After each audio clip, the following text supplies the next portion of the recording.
Good morning, everyone. Good morning. Oh, yes. I love the energy. I know that's right. Yes, and on this cold and brisk morning, I have to be honest, it was such a pleasure to walk into this space and to see so many beautiful faces smiling out here, knowing that we're here to talk about something important. And I just want to thank you all for being here today. In 1955, a 14-year-old boy named Emmett Till was brutally murdered in Mississippi for allegedly whistling at a white woman. His mother, Mammy Till Mobley, made the courageous decision to hold an open casket funeral so that the world could see what racism had done to her baby. That image shocked the conscience of a nation and ignited the civil rights movement. In 1963, 4 young Black girls, Addie Mae Collins, Cynthia Wesley, Carol Robertson, and Denise McNair, were getting ready for Sunday service at the 16th Street Baptist Church in Birmingham, Alabama. Their church was a hub for the civil rights movement, and it was bombed that morning by white supremacists. Their innocence, their youth, and their promise were stolen by hate, and their deaths sparked national outrage that helped to fuel the passage of the Civil Rights Act of 1964. Well, let's move forward. In 1991, 15-year-old Latasha Harlins walked into a Los Angeles store to buy some orange juice. The store owner accused her of stealing. During the confrontation, Latasha, who was unarmed and holding money for that orange juice in her hand, was shot in the back of the head. She died instantly. The shooter received no prison time. Latasha's death, along with the brutal beating of Rodney King later that year, fueled the Los Angeles uprising of 1992. In 2010, 16-year-old Khalif Browder was arrested in New York City for allegedly stealing a backpack, a crime he maintained that he did not commit. He was sentenced to Rikers Island, where he spent 3 years awaiting trial, 2 of them in solitary confinement. He was beaten brutally by guards. He was assaulted by inmates and deprived of all aspects of basic humanity. The charges were eventually dropped. It turned out he didn't steal that backpack, but his personal and internalized trauma endured, and at age 22, Khalif died by suicide. So today, we still mourn the lives lost to racial violence. Names like George Floyd and Breonna Taylor, Tyree Nichols and Ahmaud Arbery, among countless others. And even now, as we sit here in this warm room together in fellowship, there are ICE agents that are using racial profiling tactics to rip apart families, to torment communities, and even murder innocent individuals in broad daylight. So on this day, this National Day of Racial Healing, one of the first questions we must ask ourselves is, how far have we truly come? Our nation's history is marked by both extraordinary progress and profound injustice. From the horrors of slavery and the brutality of Jim Crow to discriminatory practices of redlining and the devastating impacts of mass incarceration, racial inequity has been woven into the very fabric of American life. These are not distant memories. They echo loudly in today's disparities. When we look at health outcomes, when we look at wealth inequities, when we look at the criminal justice system and education gaps, we see the fingerprints of history all over our present reality. Consider this. Even still today, Black families hold just 1/10 of the amount of wealth of white families in America. Black students are 3 times more likely to attend unfunded or underfunded schools. Black women are 3 times more likely to die from pregnancy-related deaths, and Black men are 5 times more likely to be incarcerated. These numbers are not just statistics. They represent lives, they represent families, they represent futures. and they reflect a system that continues to privilege some while oppressing others. And these inequities are not accidents. They are the legacies of policies and practices that have systematically chosen to exclude and oppress. Dr. Martin Luther King Jr. reminds us that we are caught in an inescapable network of mutuality, tied in a single garment of destiny. And what that quote means to me is that the wounds of racism harm us all, and thus the work of healing also involves us all. Over the last 20 years, we have seen both periods of tremendous progress and significant backlash as a result. Movements for racial justice have ignited global conversations about equity and accountability. But yet, alongside this progress, we witness a dangerous resurgence of policies and rhetoric that threaten to roll back decades of civil rights gains. Under the current administration, we have seen attacks on diversity, equity, and inclusion initiatives with executive orders and state bans that have targeted programs that were specifically designed to dismantle systemic racism. We have seen efforts to restrict voting rights, disproportionately impacting communities of color through voter ID laws, gerrymandering, and the purging of voter rolls. We've seen rollbacks on civil rights protections, including weakening of fair housing enforcement and challenging of affirmative action. And we have seen the criminalization of immigration, with policies that continue to separate families, demonize migrants, fueling racialized tension, fear, and division. The murder of George Floyd was a global wake-up call, a horrifying reminder of how systemic racism and state violence can operate in plain sight. His life taken under the knee of a police officer with the whole world watching as he pleaded for his breath. But George Floyd's story, tragically, is not unique.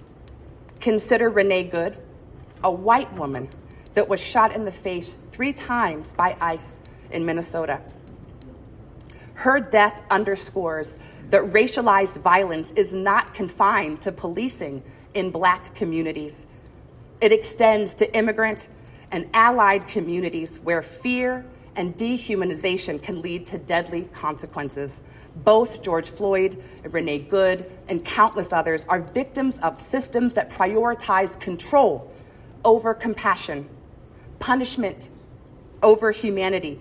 And their stories reveal a common thread that when institutions are allowed to operate without accountability, Black, brown, immigrant, lives are treated as disposable. And this is why racial healing must include confronting all forms of racial violence, because this is not just political maneuvering, it is a direct assault on racial progress and justice. As Brian Stevenson reminds us, we cannot heal the deep wounds inflicted by centuries of racial injustice until we tell the truth about it. And the truth is this: racial inequity is not accidental. It is the result of deliberate policies and choices. And thus healing requires that we confront these truths and that we refuse to normalize injustice.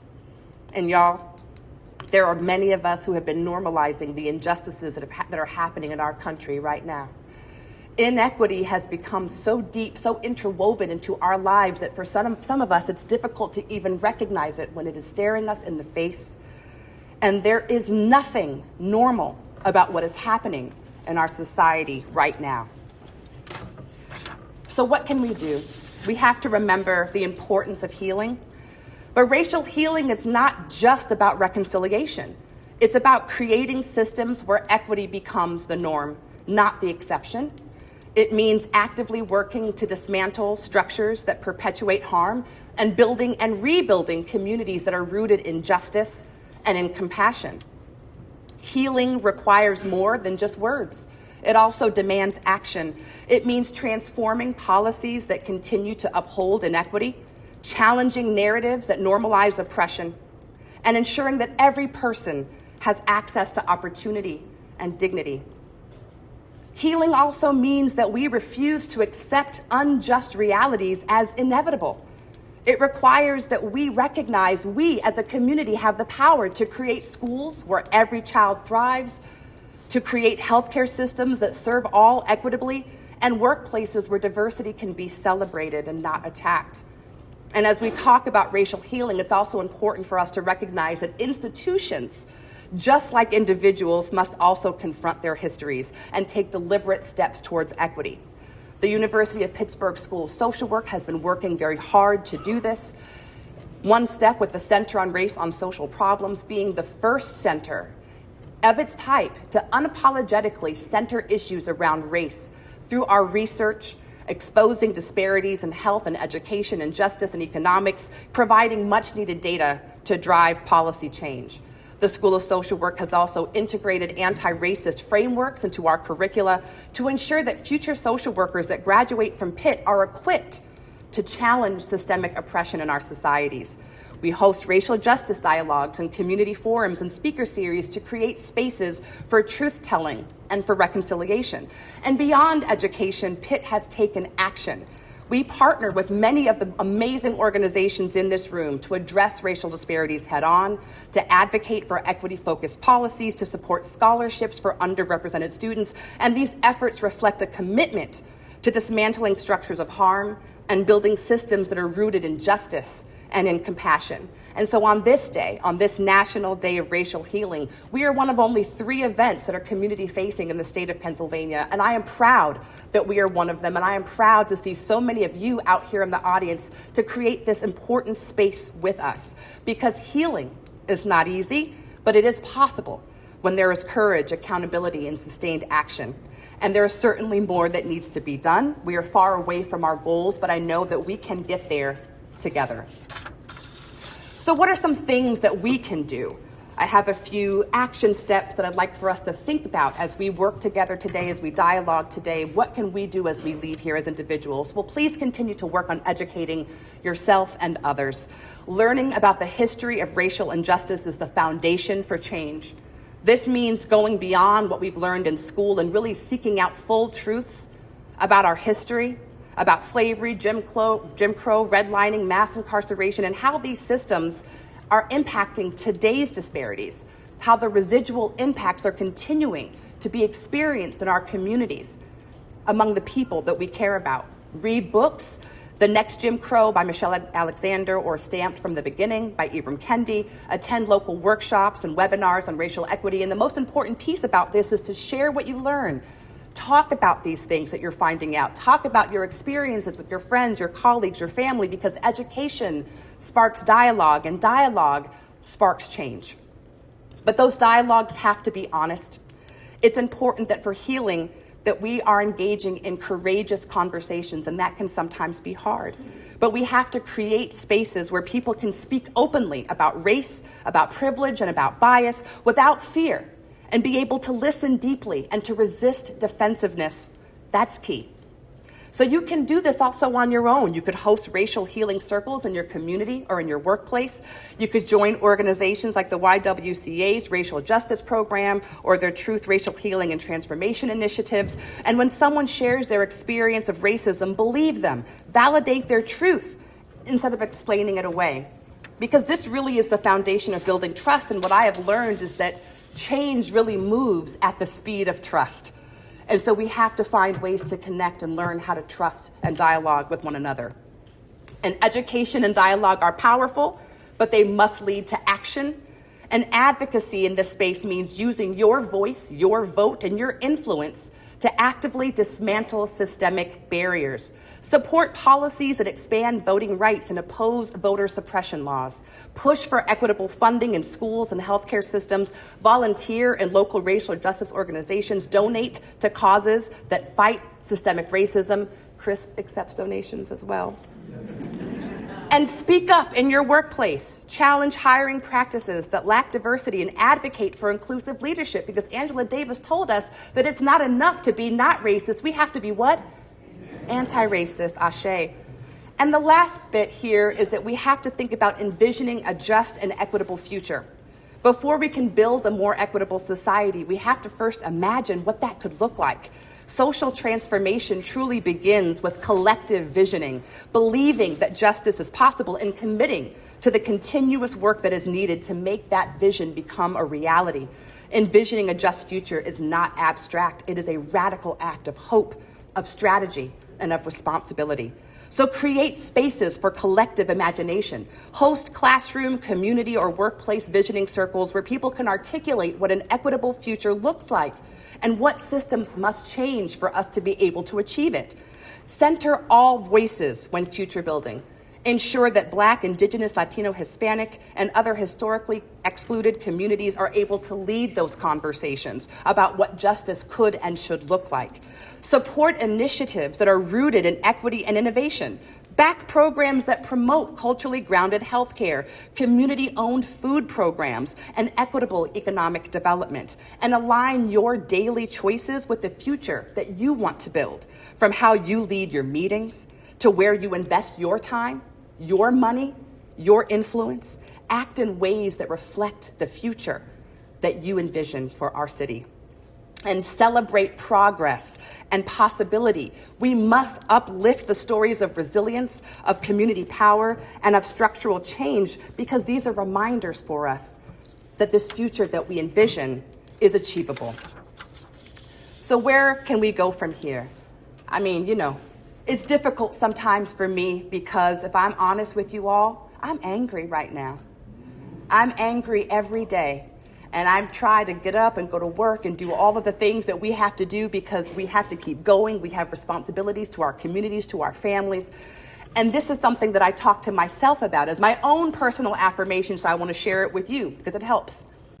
Because it is true, we're angry and we can wallow in our frustrations. We can cling to our anger. We can hold tight to the deep wounds of our past, of our history, what was done to our families, our communities, our ancestors, what is still happening to our communities, to our families, to our friends. And we can let that pain harden us. We could let it paralyze us.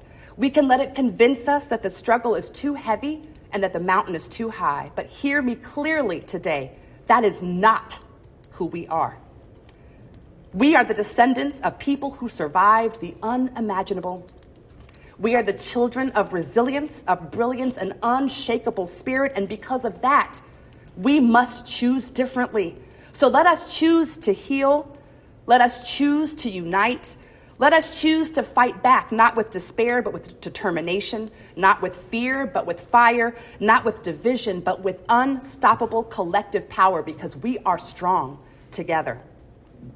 Today is not just a day of reflection. It is a day of reckoning and a day of commitment, because healing is not passive.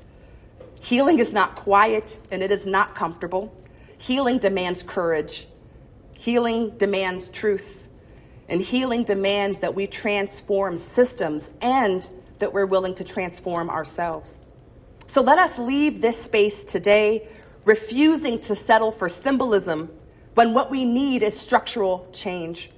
Refusing to settle for aspiration when what we demand is implementation, and refusing to accept incremental change when we know justice delayed has always been justice denied.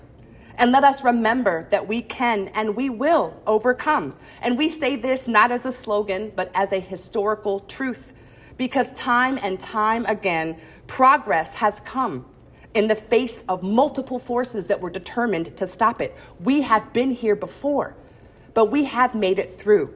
Why?